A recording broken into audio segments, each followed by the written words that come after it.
तो आइसोमेरिज्म को हम लोग आगे बढ़ाते हुए आज हम लोग टॉटोमर्स के अंदर इनोलाइजेशन प्रोसेस को डिटेल में देखेंगे, क्योंकि ये सिलेबस का पार्ट है और अक्सर इससे क्वेश्चंस पूछे जाते हैं। तो कीटो इनोल टॉटोमेरिज्म, जिसको हम लोग इनोलाइजेशन भी बोलते हैं। तो इनोलाइजेशन क्या है? इनोलाइजेशन है कन्वर्जन ऑफ कीटो फॉर्म, मतलब ketone form into enol form is called enolisation.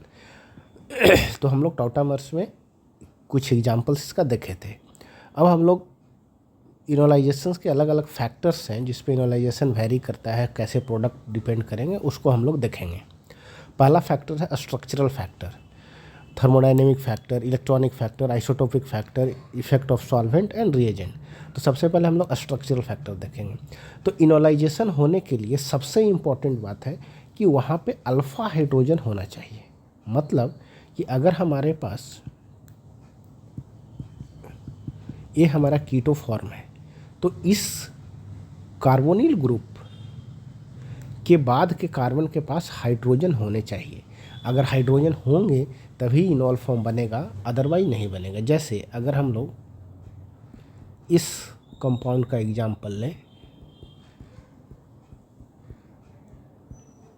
तो हम लोग देख रहे हैं कि इस कार्बोनिल के बगल का कार्बन के पास कोई भी हाइड्रोजन नहीं है, तो ये इनोल फॉर्म नहीं बनाएगा, ये इनोल फॉर्म बनाएगा।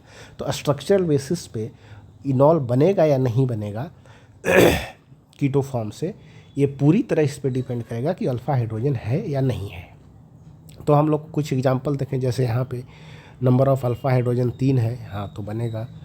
नंबर ऑफ़ अल्फ़ा हाइड्रोजन यहाँ पे 2 है, बनेगा। 1 है, बनेगा। लेकिन यहाँ पे नंबर ऑफ़ अल्फ़ा हाइड्रोजन 0 है तो प्रोडक्ट नहीं बनेगा। सिमिलरली यहाँ पे 3 और 3 6 अल्फ़ा हाइड्रोजन है, यहाँ पे 3 अल्फ़ा हाइड्रोजन है तो ये दोनों में बनेगा। यहाँ पे अगेन कोई अल्फ़ा हाइड्रोजन नहीं है तो यहाँ पे प्रोडक्ट इनोल नहीं बनेगा। यहाँ पे अगर देखें तो हम लोग बात करें तो यहाँ पे एक हाइड्रोजन है, तो ये जो हाइड्रोजन है एक, तो इसीलिए ये इनोल बनेगा।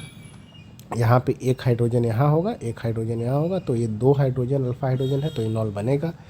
यहाँ पे हम लोग देख सकते हैं कोई भी अल्फ़ा हाइड्रोजन नहीं है तो इनोल का प्रोडक्ट नहीं बनेगा। तो बेस्ड ऑन अल्फ़ा हाइड्रोजन है कि नहीं, यहाँ पे 2 हाइड्रोजन होगा तो यहाँ पे 4 है तो ये बनेगा, यहाँ पे कोई नहीं है तो नहीं बनेगा। तो इस तरीके से हम लोग स्ट्रक्चर के बेसिस पे अलग अलग कंपाउंड्स का एग्जांपल हम लोग देख रहे हैं। जैसे यहाँ पे 2 अल्फ़ा हाइड्रोजन यहाँ है, 2 अल्फ़ा हाइड्रोजन यहाँ है और 2 अल्फ़ा हाइड्रोजन यहाँ है, तो टोटल 6 हाइड्रोजन है तो यहाँ पे इनोल बनेगा।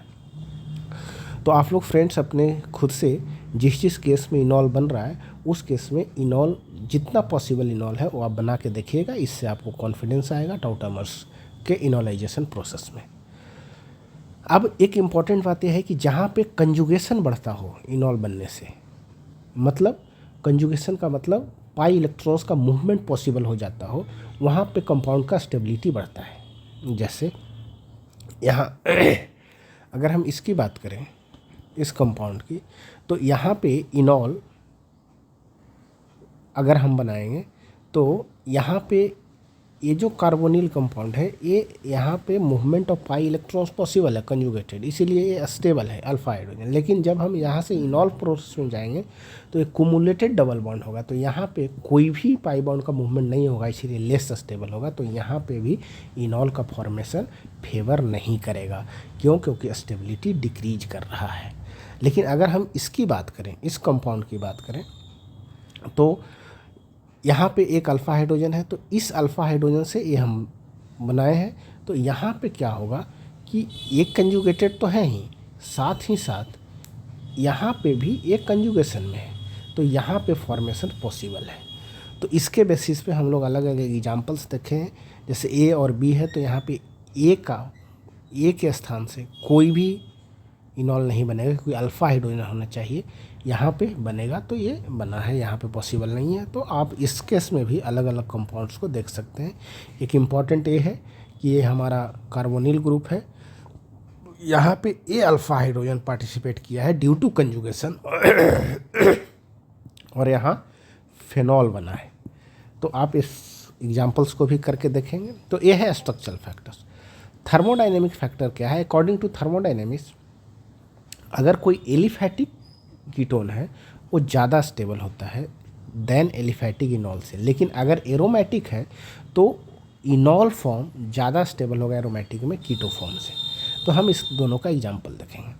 जैसे एक कीटो फॉर्म है तो एलिफैटिक में कीटो फॉर्म ज़्यादा स्टेबल है, तो ये दोनों अगर इक्विलिब्रियम में है तो 99% कीटो फॉर्म में एग्जिस्ट करता है और 0.25 बहुत ही थोड़ा अमाउंट में इनॉल फॉर्म में। क्यों? क्योंकि ये लेस स्टेबल है, ये मोर स्टेबल है।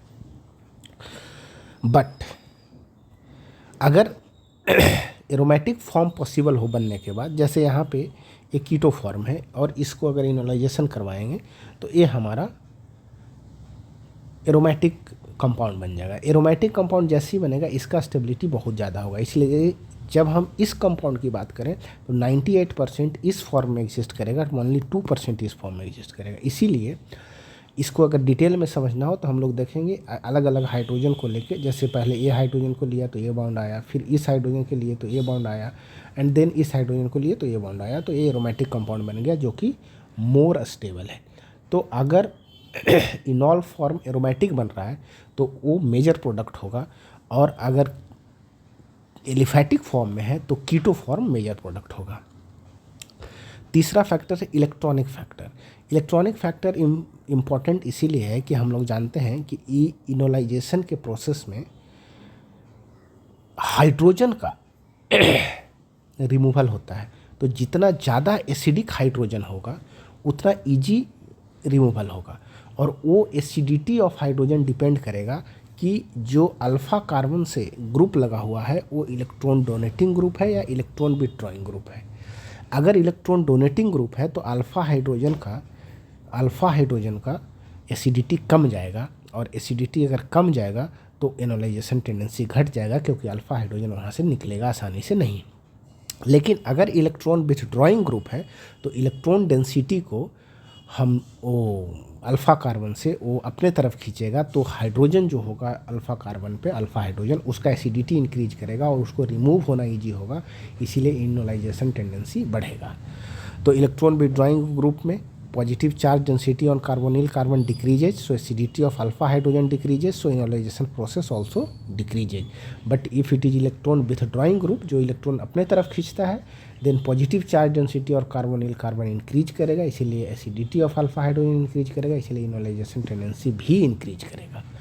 तो electron donating group, all alkyl group जो होते हैं वो इलेक्ट्रॉन डोनेटिंग होते हैं, क्योंकि इसके बारे में हम लोग नहीं पढ़े हैं। हम लोग जब रिएक्शन मैकेनिज्म स्टार्ट करेंगे तो electron donating group, electron withdrawing group क्या होते हैं वो हम लोग पढ़ेंगे। यहाँ एग्जांपल के लिए जितने अल्काइल ग्रुप हैं वो इलेक्ट्रॉन डोनेटिंग है, और नॉर्मली फंक्शनल ग्रुप्स जो हैं क्लोरीन, फ्लोरीन, ब्रोमीन, ये सारे फंक्शनल ग्रुप जो हैं वो इलेक्ट्रॉन विथड्रॉइंग नेचर के होते हैं। तो अगर अल्फ़ा कार्बन से ये सारे ग्रुप में से कोई ग्रुप लगा हुआ है तो वहाँ पे इनोलाइजेशन टेंडेंसी बढ़ जाएगा, और अगर ऐसा कोई ग्रुप लगा हुआ है तो वहाँ पे इनोलाइजेशन टेंडेंसी घट जाएगा। एग्जाम्पल के लिए अगर हम लोग बात करें तो ये 4 एग्जाम्पल्स हैं, और आपसे ऑर्डर ऑफ इनोलाइजेशन पूछा है। तो ये हमारा अल्फ़ा हाइड्रोजन है, यहाँ पे ए अल्फ़ा हाइड्रोजन है, यहाँ पे ए अल्फ़ा हाइड्रोजन है, यहाँ पे ए अल्फ़ा। तो अब देखेंगे कि यहाँ पे अल्फ़ा हाइड्रोजन का संख्या 0 है, तो ये तो इनॉल बनाएगा ही नहीं। अब इन तीनों में यहाँ पे 2 इलेक्ट्रॉन डोनेटिंग ग्रुप है, यहाँ पे 1 इलेक्ट्रॉन डोनेटिंग ग्रुप है, यहाँ पे कोई इलेक्ट्रॉन डोनेटिंग ग्रुप नहीं है। इलेक्ट्रॉन डोनेटिंग ग्रुप इनोलाइजेशन के टेंडेंसी को कम करता है, तो जितना ज़्यादा इलेक्ट्रॉन डोनेटिंग ग्रुप होगा उतना ज़्यादा इनोलाइजेशन के टेंडेंसी को कम करेगा, यानी कि more number of electron donating group lesser will be the tendency to get enolised of keto form. तो हमारा यहाँ पे 2 है, तो इस केस में अगर देखें तो सबसे फास्ट इनोलाइजेशन यहाँ होगा, क्योंकि यहाँ कोई डोनेटिंग ग्रुप नहीं है। यहाँ 1 है तो इसके बाद ए होगा, उसके बाद सी होगा, और फिर डी में तो होगा ही नहीं, क्योंकि यहाँ पे अल्फ़ा हाइड्रोजन नहीं है। सिमिलरली अगर इसका एग्जांपल हम लोग देखें तो यहाँ पे 1 क्लोरीन है, यहाँ पे 2 क्लोरीन है। क्लोरीन जो है वो इलेक्ट्रॉन विथड्रॉइंग ग्रुप है।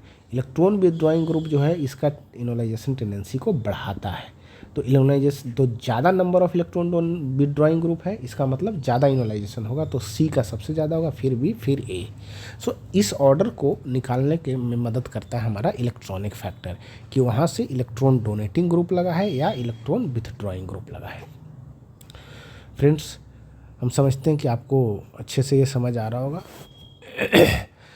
अगला एक सिंपल सा है आइसोटोपिक फैक्टर। ये साधारण है कि चूँकि हाइड्रोजन का रिमूवल होता है तो हाइड्रोजन का 3 आइसोटॉप्स होते हैं, protium, deuterium and tritium. Tritium highly radio active है तो इस पे कोई स्टडी नहीं किया गया है, लेकिन H और D दोनों ही इनोलाइजेशन पार्टिसिपेट करते हैं। परंतु जो CH बॉन्ड होता है वो कमज़ोर होता है CD बॉन्ड से, इसीलिए इनोलाइजेशन में D या H जो भी रहे उसको हटना है। तो अगर CD बॉन्ड स्ट्रॉन्ग है तो ड्यूटेरियम को हटाना थोड़ा मुश्किल होगा, इसीलिए जब ड्यूटेरियम रहेगा तो कोई इनोलाइजेशन प्रोसेस संभव नहीं हो पाता है। हाइड्रोजन रहता है तो इनोलाइजेशन प्रोसेस संभव हो पाता है।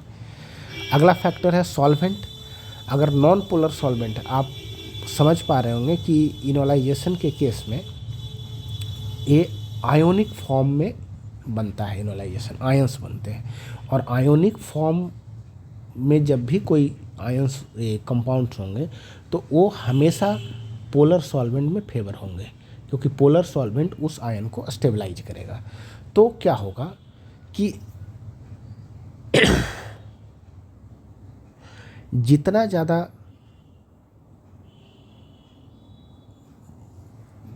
ज़्यादा इनॉल फॉर्म बनेगा, माफ़ कीजिएगा, ये आयोनिक फॉर्म में स्टेबल होता है पोलर कंपाउंड, लेकिन जो इनॉल फॉर्म होगा वो इनोलाइजेशन के प्रोसेस को फेवर करने के दरमियान जितना ज़्यादा सॉल्वेंट नॉन पोलर नेचर का होगा उतना ही ज़्यादा इनॉल बनेगा। इनॉल स्टेबल होता है नॉन पोलर सॉल्वेंट में, लेकिन जो कीटो फॉर्म होता है वो स्टेबल होता है पोलर सॉल्वेंट में। तो जैसे जैसे पोलरिटी ऑफ सॉल्वेंट डिक्रीज करेगा इनोलाइजेशन टेंडेंसी बढ़ेगा। तो ये हमारा 2 ऑर्डर है। इफेक्ट ऑफ रिएजेंट है, तो इफेक्ट ऑफ रिएजेंट में 2 मीडियम है, एसिडिक मीडियम और अल्कलाइन मीडियम। अगर एसिडिक मीडियम होता है जहाँ पे, वहाँ पे वैसे इनॉल बनेंगे जो मोर अल्काइलेटेड हो, मतलब अल्फा हाइड्रोजन की संख्या ज़्यादा हो और वो मेजर प्रोडक्ट बनता है। अगर अल्केलाइन है तो उस केस में हमारा जो इनॉल बनेगा वो लेस अल्काइलेटेड, मतलब less number of alpha hydrogen वाला केस ही मेजर प्रोडक्ट होगा। अब हम लोग दोनों का एग्जाम्पल देख लें। तो अगर हम एग्जाम्पल की बात करें तो यहाँ पे एसिडिक मीडियम में हम 2 पॉसिबिलिटी लिए हैं, एक नाम दे रहे हैं A और AB। यहाँ पे हमारा B वाला यहाँ पे हमारा A वाला फॉर्म कार्बन से बना हुआ है और ये हमारा B वाले कार्बन से बना हुआ है। हम देख पा रहे हैं कि अगर A वाले कार्बन से बनता है तो हमारा ये है हमारा इनॉल फॉर्म। इसमें 3 अल्फा हाइड्रोजन यहाँ और 3 अल्फा हाइड्रोजन यहाँ, 6 अल्फा हाइड्रोजन है, मोर अल्काइलेटेड स्टेबल हो रहा है। लेकिन बी के केस में हम लोग देख रहे हैं कि यहाँ पे अल्फा हाइड्रोजन मात्र 2 है, तो इसके तुलना में ये लेस स्टेबल होगा, तो ये मेजर प्रोडक्ट होगा, ये माइनर प्रोडक्ट होगा। लेकिन दोस्तों अल्कलाइन मीडियम में क्या होता है कि सबसे पहले डीप्रोटोनेशन होता है। जो अल्कोक्साइड ग्रुप है वो हाइड्रोजन को हटाता है। तो आप समझ सकते हैं कि जब इसे हाइड्रोजन को हटाना है तो वो हाइड्रोजन ज़्यादा आसानी से हटेगा जिसके इर्द गिर्द स्टेरिक हिंड्रेंस कम हो। तो ए और बी में हम यहाँ पे ए का एग्जाम्पल लिए, यहाँ बी का एग्जाम्पल लिए। तो ए के केस में स्टेरिक हिंड्रेंस कम है डीप्रोटोनेशन के दरमियान, इसीलिए यहाँ पे जो इससे प्रोडक्ट बनेगा वो मोर स्टेबल होगा। तो जनरली लेस अल्काइलेटेड जो प्रोडक्ट होते हैं वो मोर स्टेबल होते हैं अल्कलाइन मीडियम में। बी के केस में यहाँ स्टेरिक हिंड्रेंस ज़्यादा है तो डीप्रोटोनेशन कठिन होगा, और डीप्रोटोनेशन कठिन होगा अगर ये प्रोसेस, तो हमारा जो स्टेरिक हिंड्रेंस ज़्यादा होने के कारण प्रोडक्ट लेस स्टेबल होगा और प्रोडक्ट क्या होगा, माइनर होगा। तो फ्रेंड्स हम समझते हैं कि इनोलाइजेशन का फैक्टर्स आपको समझ में आया होगा। अब अगले क्लास से हम लोग देखेंगे stereo isomerism. Thank you very much.